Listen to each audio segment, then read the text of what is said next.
so. No, no, no, no. I don't think so.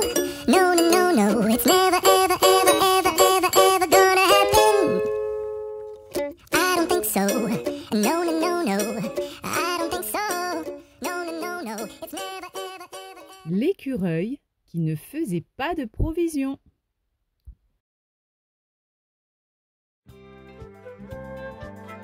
Ah, ce Ruby, quel coquin! Madame Sanglier adore le petit écureuil Ruby.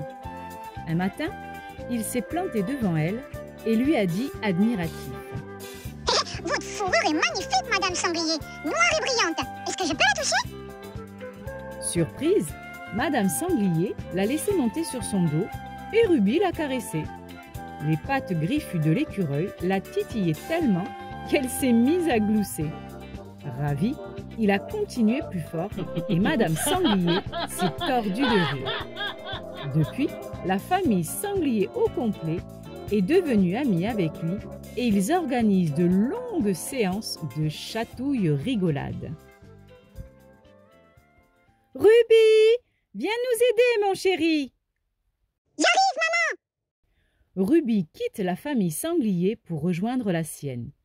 Comme chaque jour, ses parents, ses frères, ses sœurs font leurs provisions en vue de l'hiver. En fait, les écureuils s'occupent perpétuellement de ça. Entasser, économiser, car au temps froid, ils ne trouveront plus de nourriture. Ruby a compris l'importance de ces préparatifs, mais si on ne le lui signale pas, il oublie de garnir les cachettes de glands ou de noix. « Ruby, mon chéri, tu es trop insouciant !» Après avoir apporté des pignons dans les réserves, Ruby tombe sur son ami Victor, un immense ours brun. « Salut Ruby! Aujourd'hui, c'est le grand jour.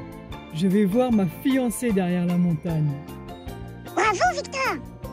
Ruby sait qu'il s'agit d'un moment rare pour Victor. Comme tous les ours, Victor ne rend visite à sa fiancée qu'une fois par an. Les autres mois, elle et lui préfèrent vivre seuls. Ruby n'ose pas faire remarquer à Victor qu'il est ébouriffé et qu'il n'a pas assez soigné ses griffes. Laisse-moi jouer à la poupée avec toi, Victor. Sortant un peigne, Ruby coiffe le pelage de Victor. Puis, à l'aide d'une lime, il lui raccourcit les ongles. Lorsque Victor découvre le résultat dans le miroir de la rivière, il grogne de bonheur, serre son ami Ruby contre lui et part joyeux rencontrer sa fiancée. « Ruby, mon chéri, viens nous aider !»« Oh oui, maman, j'arrive !»« Tu es vraiment trop insouciant !» En glissant une noisette dans la réserve, il croise ses copines les abeilles.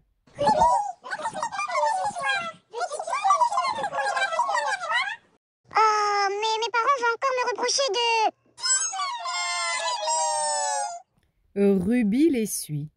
Depuis le printemps, il leur fait répéter une danse dans les airs.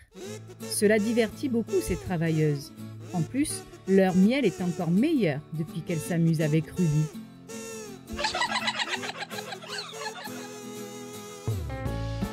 Ruby, mon chéri, nous t'attendons! Oh, maman m'appelle! Crie Ruby en quittant ses amis les abeilles. Voilà qu'en chemin, il aperçoit les castors. Ils ont édifié un barrage sur la rivière, mais il leur manque de quoi finir. Comme ils ne grimpent pas aux arbres, ils ramassent les branchages qui tombent et justement, il n'y en a plus. « Peux-tu faire quelque chose, Ruby ?» crie-t-il. « Oh, bien sûr. Lesquels voulez-vous » demande Ruby. Et, filant le long du tronc, il ronge des branches afin qu'elles chutent dans les pattes des castors enchantés. Ruby rejoint enfin sa famille. Pour s'excuser de son retard, il raconte sa journée. Sa maman ne le gronde pas, mais lui rappelle ses devoirs d'écureuil. « Oh, mon petit Ruby, je te félicite de rendre service, de préparer des fêtes et de distraire les gens. Mais cela ne te nourrira pas quand, dans le froid, au milieu de la neige, tu ne trouveras plus rien à grignoter. Tu es trop insouciant. » Ruby sait que sa maman a raison. Mais c'est tellement agréable de faire plaisir à ses amis. Cette année, le temps est sec. L'été comme l'automne n'ont pas vu la pluie. Soudain, une nuit d'octobre, un terrible incendie attaque la forêt, poussé par un vent furieux qui fait avancer le feu à grande vitesse. Panique dans la famille Écureuil. Papa est tellement surpris qu'il en demeure paralysé. Lui qui prévoit tout n'a pas prévu ça. Que faire? Fuir en sacrifiant les provisions? Ou bien tenter de les sauver? Hélas, il hésite trop longtemps. Les flammes les entourent, ils sont coincés et ne peuvent même plus bondir dans les branches d'un arbre voisin. Tout brûle. Que vont-ils devenir? Ruby, viens, sautez tous, vite! En bas, Madame Sanglier et sa famille les appellent. Les écureuils s'élancent et les sangliers foncent à travers les bois en évitant les flammes. Ils déposent les écureuils au pied de la montagne, là où il ne reste plus que des pierres. La famille Écureuil est hors de danger, mais où s'installer? Ruby, par ici, venez chez moi. L'ours Victor les invite à se réfugier dans sa tanière. Je vous prête une partie de ma grotte. Vous arrivez juste à temps d'ailleurs. J'allais me coucher. Il faut que j'hiberne. Sur ces mots, Victor bâille et s'endort pour plusieurs mois.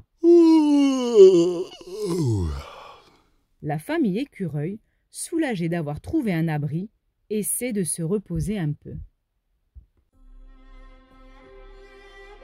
Le lendemain, le feu s'est arrêté. De la forêt, plus rien ne subsiste. Tout est devenu cendre. Papa et maman Écureuil s'inquiètent. Nous avons échappé aux flammes, nous avons déniché un logement, mais nous n'avons rien à boire, rien à manger. Alors, Ruby consulte ses amis les abeilles.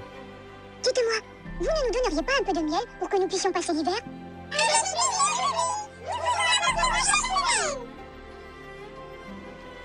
Ils gagnent ensuite le terrier des castors. Ma famille et moi habitons chez Victor cet hiver, mais nous risquons de mourir de soif dans sa caverne. On va t'arranger ça, tu es notre ami. Et les castors construisent un barrage. Il leur permet de détourner un étroit ruisseau qui vient couler devant la grotte. Maman embrasse Ruby. Merci Ruby, tu nous as sauvés. Tu n'as pas constitué de provisions de nourriture, mais grâce à ta gentillesse et à ta joie, tu as fait des provisions d'amis. Nous sommes des écureuils normaux, capables d'affronter des situations normales. Toi, tu es un écureuil exceptionnel, capable d'affronter des situations exceptionnelles. Me voilà fière de toi. Je ne me soucierai plus de ton insouciance. Maybe someday you'll have it your way. Maybe someday. Et voilà, j'espère que cette jolie petite histoire de Ruby l'écureuil vous a plu autant que ça m'a plu de vous la raconter. Surtout, si ça n'est pas déjà fait, abonnez-vous vite à ma chaîne et n'oubliez pas d'activer la cloche de notification pour encore plus d'histoires. Merci et à bientôt!